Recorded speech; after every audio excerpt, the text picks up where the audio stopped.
Hello everyone, myself Gaurav Tomar. Today's topic for the discussion is French Revolution. French Revolution occurred in 1789. To understand the causes of French Revolution, we need to see this video. As all of you know that the French Revolution occurred in the year 1789. Today we will discuss the causes of French Revolution. We can divide the causes of French Revolution into five different categories: a social cause, subsistence crisis, economic cause, role of philosophers, and recent cause. Now we will discuss all these causes in detail. First of all, we will take social cause. Before 1789, the entire French society was divided into three states. That were first state, second state, and third state. First state include clergy, second state include nobility, and the rest of the society comes under the category of third state. The first two states were privileged. It means that they don't need to pay any kind of tax. The entire tax was paid by the member of the third state. So we can say that there was inequality in the French society and people start asking for the equality. The members of the third state want to establish a society based on the principle of equality. Subsistence crisis. There was huge rise in the population of France around 1789, and because of this there was demand of food grains also increased. But the production of the food grains could not keep pace with the demand and the supply was very low. Because of this, difference between the demands of food grains and supply of the food grains led to the subsistence crisis. Now we'll discuss the economic cause or economic condition of France before the revolution. When monarch Louis XVI became the king, the treasury of the France was empty. And at the same time, France was actually involved in the two wars. One was the Seven-Year War with Britain, and at the same time, he helped 13 US colonies to get their independence from Britain. At the same time, the king Louis XVI was a extravagant king. He was spending all his money on his family and to maintain a court. So there was a question in the mind of the people that instead of helping the people at the time of the subsistence crisis, he was spending all of his money on war and himself. Philosophers also played an important role in the French Revolution. They actually bring the ideas of freedom, equality in front of the French society. John Locke was one of the very important philosophers. He wrote a book, Two Treatises of the Government. In his book, Two Treatises of the Government, John Locke actually refused the divine theory of kingship. What was divine theory of kingship? According to the divine theory of kingship, the king is basically sent by the god to the earth to rule the people. So, John Locke refused this theory. At the same time, he also refused the absolute right of monarch. Jean-Jacques Rousseau was another important philosopher of the time. He wrote a book, The Social Contract. In his book, he stated that there should be a contract between people and government. Montesquieu wrote the book The Spirit of Laws. In his The Spirit of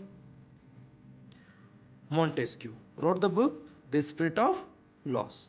In his book Spirit of Laws, he talked about the division of powers.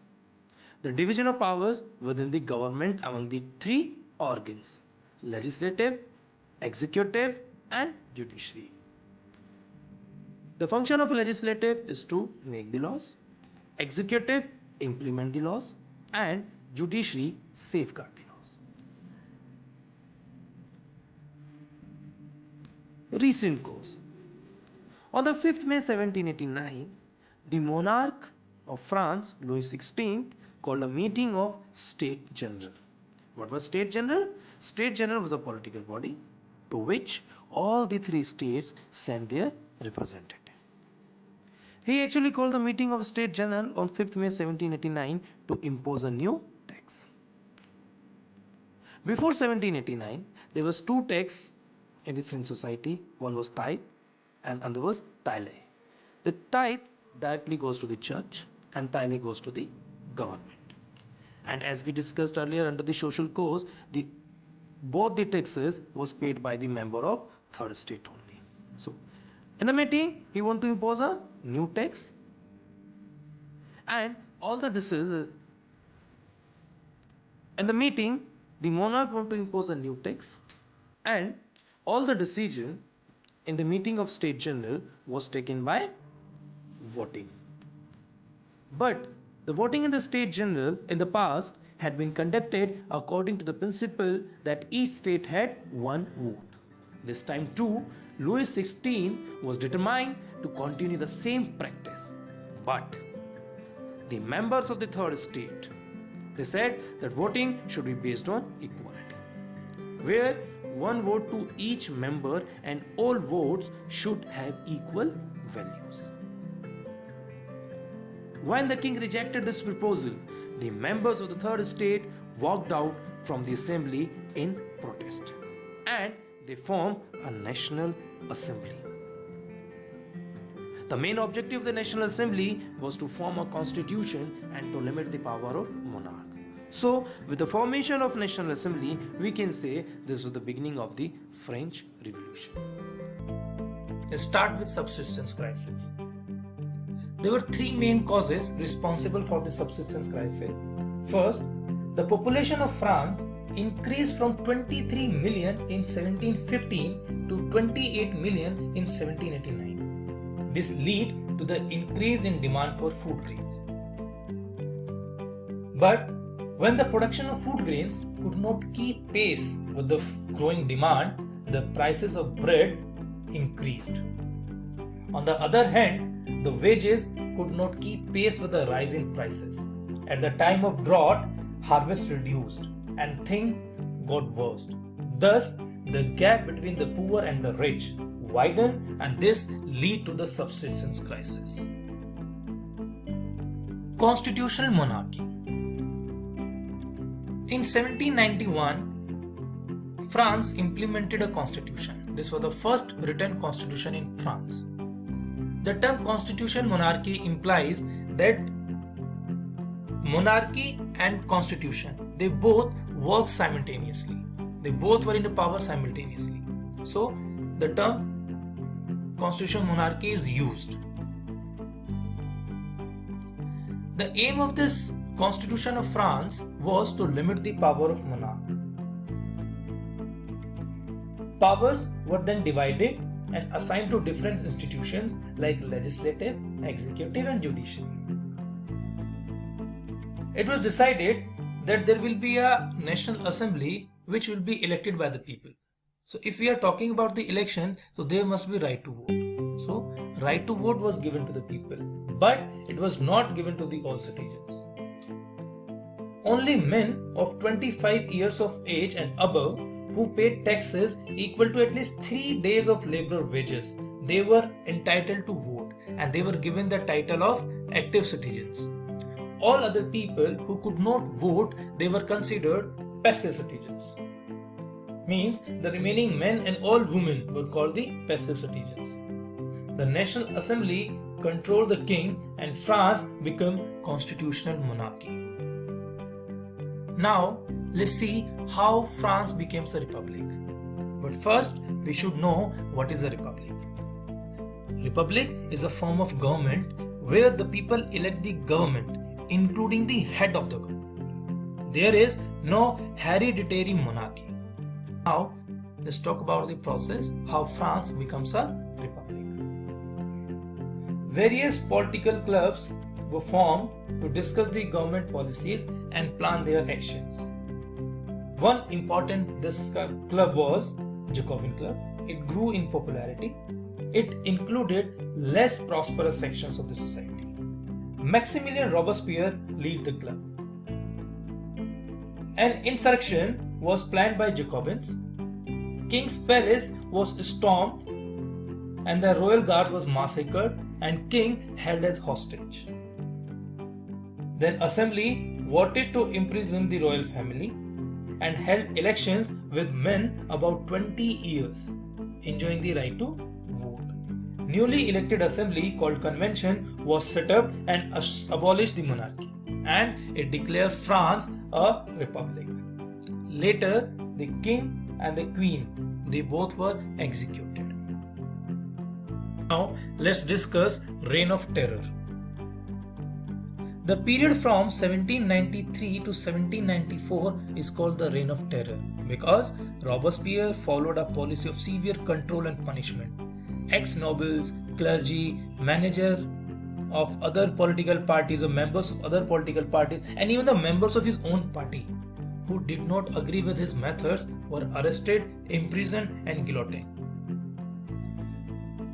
Laws were issued by Robespierre government like placing a maximum ceiling of wages and prices, meat and bread were rationed, peasants were forced to transport their grains to the cities and sell it at a price fixed by the government. The use of more expensive white flour was forbidden. All citizens were required to eat the equality bread. Churches were shut down and their buildings converted into barracks for army or officers. Finally, Robespierre was convicted by a court in July 1794, arrested and the next day sent to the guillotine. He was Maximilien Robespierre. Now, see, did women have a revolution? Women actively participated in events that brought important changes in French society. To discuss and voice their interest, they began their political clubs and newspapers.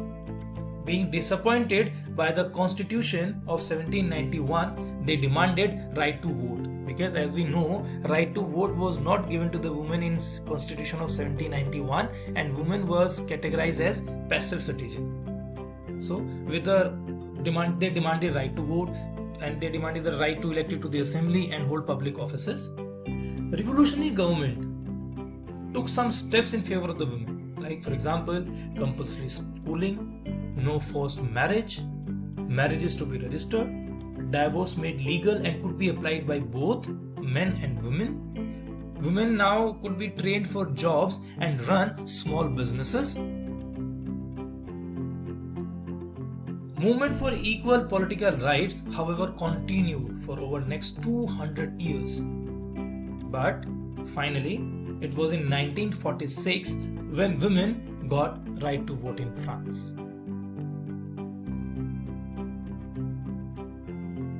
Now see, how did the revolution affect the everyday life of the French people? Revolutionary ideas of equality, liberty, it transformed the clothes people wore, the language they spoke and the book they read. With the abolition of censorship in 1789 and the Declaration of the Rights of Men and Citizens in 1791, freedom of speech became a natural right. This led to the growth of newspapers, books, pamphlets and printed pictures. Freedom of the press enabled voicing of opinions and counter options. Art flourished in the form of paintings, plays, songs and festive processions. Visual and oral art enabled even the common people or common men who could not read and write to relate with the ideas of liberty, equality and justice. Now come to Napoleon Bonaparte. There's the pictures of Napoleon Bonaparte. Now we'll discuss the rise of Napoleon Bonaparte. Napoleon Bonaparte came to power as a result of unstable directory that ruled France. Due to weak directory, Napoleon got an opportunity to rise to political power. In 1804, he crowned himself as the Emperor of France. He set out to conquer the neighboring countries, defeating the dynasty and putting his own relatives and members of his family to the crown. He was seen as a modernizer of Europe. He brought out many laws such as protection of private property and a uniform system of weights and measures provided by decimal system. He was also seen by many as a liberator who will bring freedom to the people. But very soon, his army came to be viewed everywhere as invading forces. He carried out military campaigns and invasion of Russia and Spain. He soon became a threat for the king in Europe. Then they decided to come together and defeat him. Finally, he was defeated at Waterloo in 1815. Now, see the impact of revolution on the people of France. French Revolution marked the end of absolute monarchy and paved the way for the republican government. It also helped to uphold the theory of popular sovereignty and lay down the foundation of democratic principle. Example, that the government should be based on the consent by the people, like right to vote.